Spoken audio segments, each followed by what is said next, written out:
আশিক, এই ল তোর বেতন 5,000 টাকা। আর শোন, কেউ যদি তোকে জিজ্ঞেস করে তোর বেতন কত, তুই সবার কাছে বলবি তোর বেতন 15,000 টাকা। কি কোন স্যার, আমার বেতন 15,000 টাকা আর আপনি আমার 3 বছর ধরে 5,000 টাকা করে দিতেছেন? এই, তুই এত বেশি কথা বলতেছিস কেন? তোর কি চাকরি করার ইচ্ছা আছে? তোর যদি চাকরি করার ইচ্ছা না থাকে বল, তোকে এখনই বের করে দেবো। না স্যার, আমি সবার কাছেই কমো, আমার বেতন 15,000 টাকা।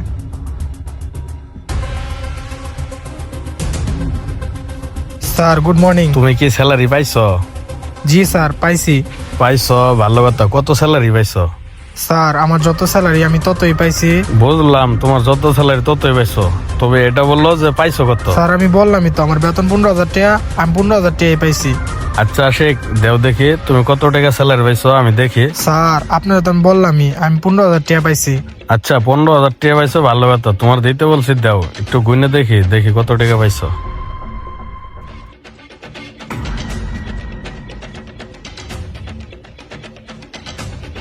আরে এখানে দেখি 5,000 টাকা। বললা তোমার স্যালারি 15,000 টাকা, তবে এখানে দেখি 5,000 টাকা। স্যার ঠিক আছে, এখানে 5,000 টাকা। আপনি জীবন স্যারের কিছু কইেন না।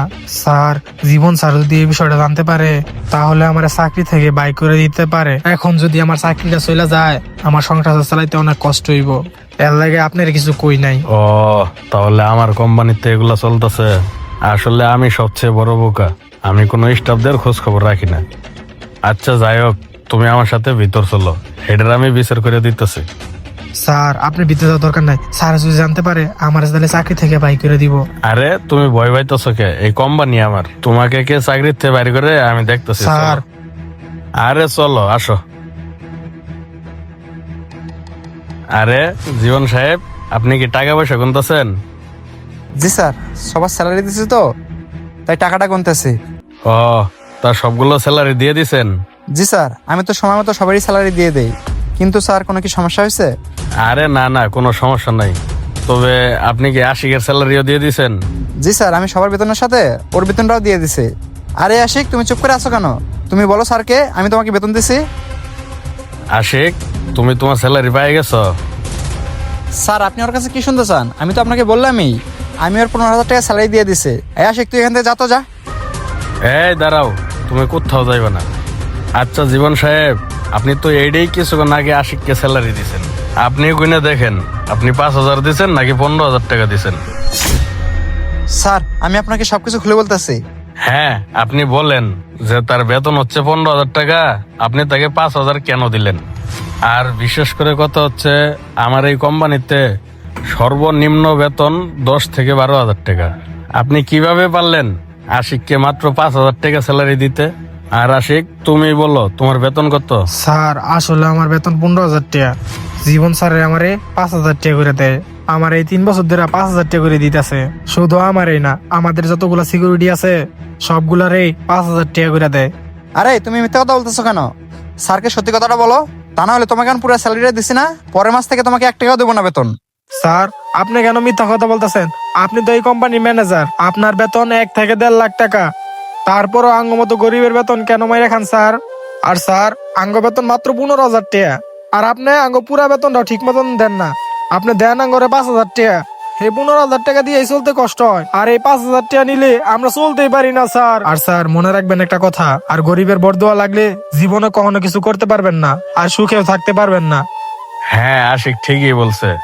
আপনার এই বয়সে মানুষের দোয়া নেওয়ার কথা, আর আপনি নিতেছেন কি বরদোয়া? আপনি হয়তো জানেন না, মানুষের দোয়া কাজে লাগুক আর না লাগুক, বরদোয়া কিন্তু আগে কাজে লাগে। আমি আপনাকে অনেক বিশ্বাস করতাম, আর আপনি আজকে এই বিশ্বাসটা ভেঙে দিলেন। তবে আমি কিছুদিন আগে সন্দেহ করছিলাম যে আমার অফিসে হয়তো বা আপনি কোনো উল্টাপাল্টা কাজ করতেছেন, তবে আজকে তা প্রমাণ পাইলাম।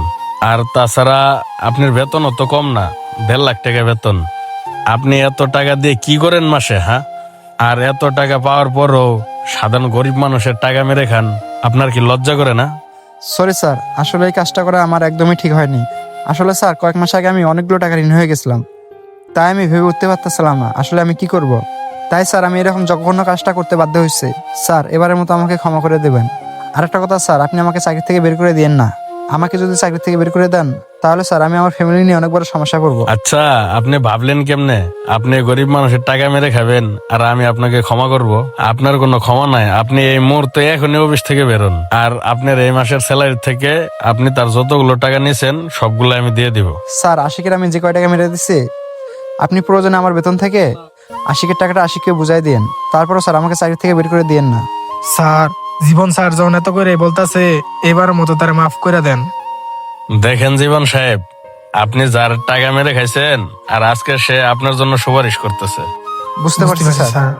আশিক ভাই তুমি আমাকে মাফ করে দিও, আসলে তোমার সাথে এই কাজটা করা আমার একদমই ঠিক হয়নি। আচ্ছা ঠিক আছে, শুধু আশিক বললো দেখে আজকে আপনাকে মাফ করে দিলাম, আর নেক্সট টাইম যেন এরকম ভুল আর কখনো না হয়। আচ্ছা ঠিক আছে স্যার। আচ্ছা ঠিক আছে, আশিকের এই 5,000 টেল লগে তার বেতনের পুরো টাকাটা দিয়ে দেন। আশিক তুমি টাকা লও, আমি আচ্ছা, আসতেছি।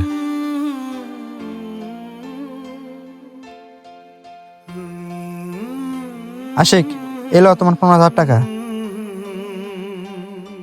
আমাদের এই সমাজে এমন অনেক অসৎ ম্যানেজার আছে যারা গরিবদের হক মেরে খায়, এদেরকে এভাবে উচিত শিক্ষা দেওয়া উচিত। হ্যালো গাইস, আজকের ভিডিওটি আপনাদের কাছে কেমন লাগলো? ভালো লেগে থাকলে লাইক কমেন্ট শেয়ার দিয়ে পাশে থাকবেন। সম্পূর্ণ ভিডিও দেখার জন্য অসংখ্য ধন্যবাদ।